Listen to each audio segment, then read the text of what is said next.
Maraming salamat, tapos na po ako. Mahirap pong magsalita na walang talent P. Yan po simulan ko po, actually po ako Barnabites talaga, original, Camillian po ako.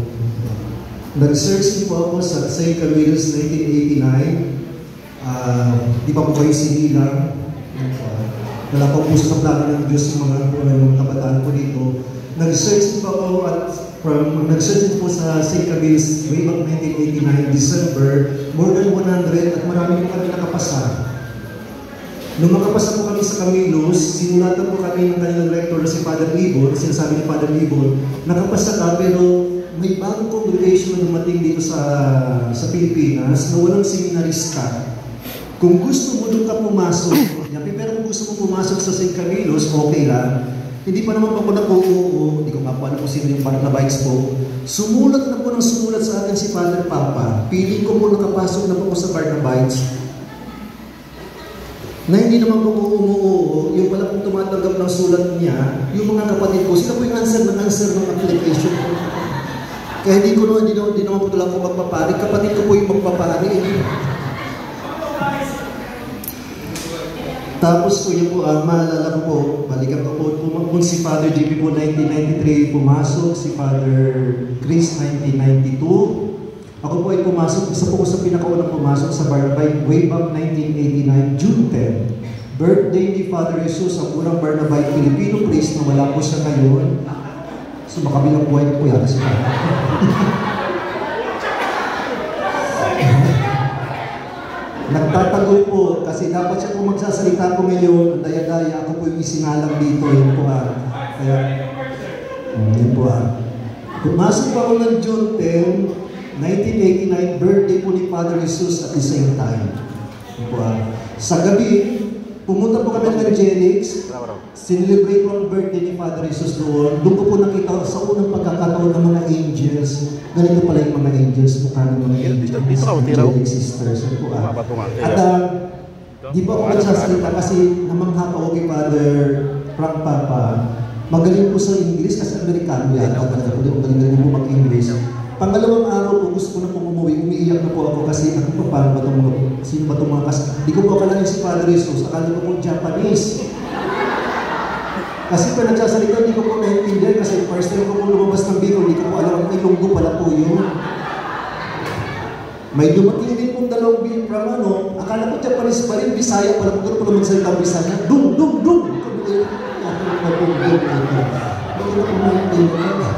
Nagka-crisis na po ako, umiyak na gusto ko na po umuwi, nakita ko po ni Father Papa, yun po si Father Papa, isa sa mga taglay ng katangian.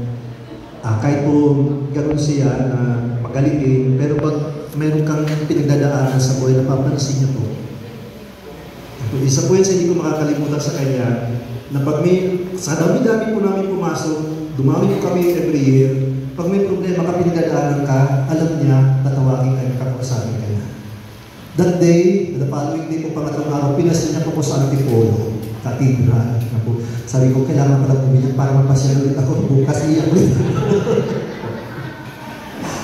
Yan po Marami pong nangyari sa si Father Papa. Kasi po, palagi po kami magkakasama.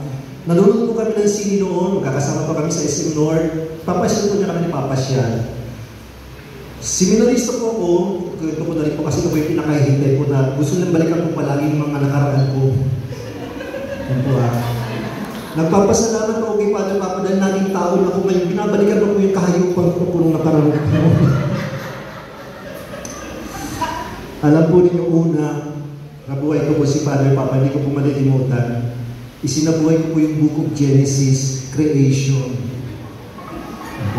Kasi po dito sa seminaryo, yung mga bago kayong seminarista, paalis pa, papunta pa lang kayo, pabalik kasi wala tutugtog na rin.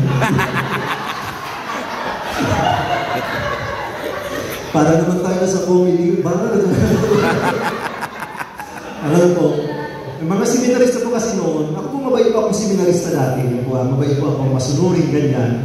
Kaya lang po, sa pakikisama, kasi pag hindi ka nakikisama, pagkakaisa ka, may mga seminarista po na hindi sumusunod sa schedule, yan.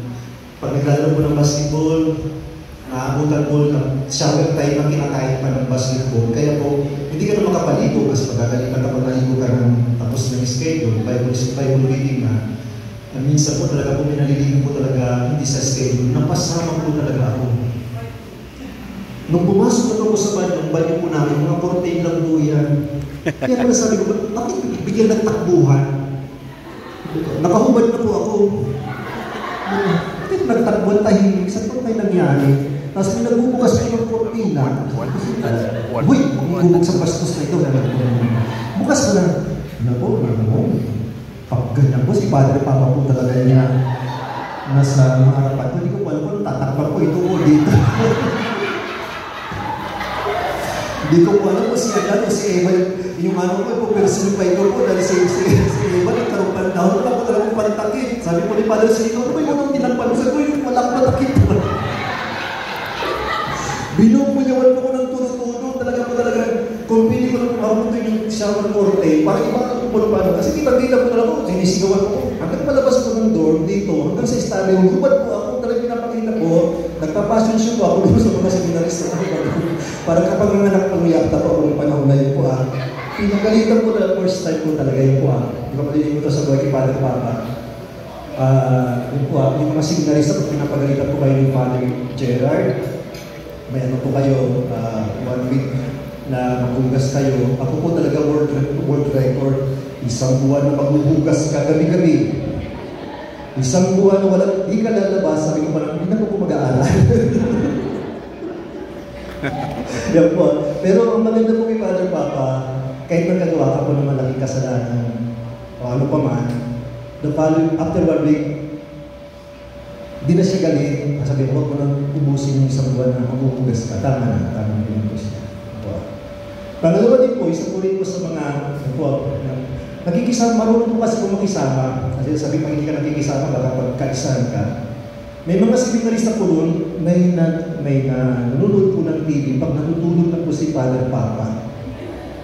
Alam po nila kung matutulog na si Father Papa, ang gagawin po nila niyan, manonood sila. Pag narinig po nila, bumubukas yung pintuan ni Father Papa, yung sala po kasi ng Angelics, katabi niyo po yung chapel, magtatakbuhan po yung sa chapel, nakaluhod po yan, doon po sila makapunta ng Father Papa.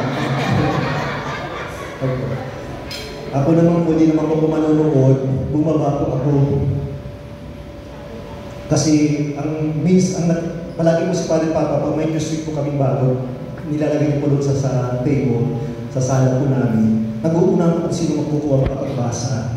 Uunahan ko naman po talaga, paggabi kukunin ko na po, bumukas yung pinto ni Father Papa. Hindi ko malaman kung tatakbo ako sa chapel o paano na kaya ito?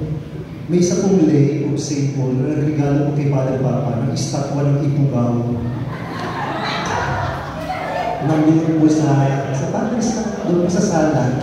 Alam niyo po, ginawa ko po, tumabit ko doon sa estatwa po ng ipo ko, nakaganyan din. Ang sabi ko, di ba, what are you doing there?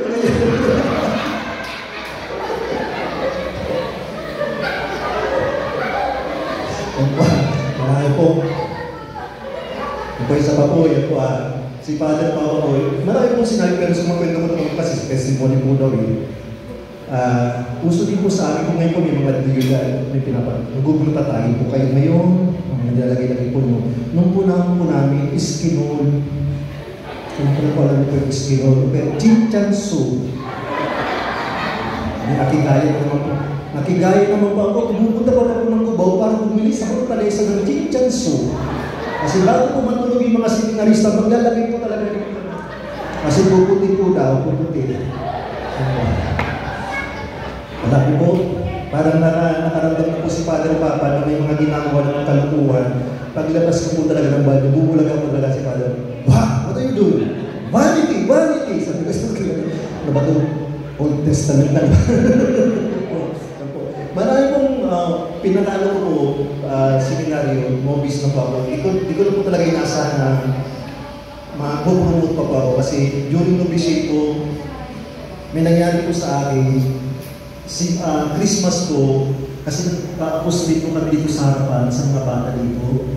May isa po yun ng pamilya na napalapit po sa akin. At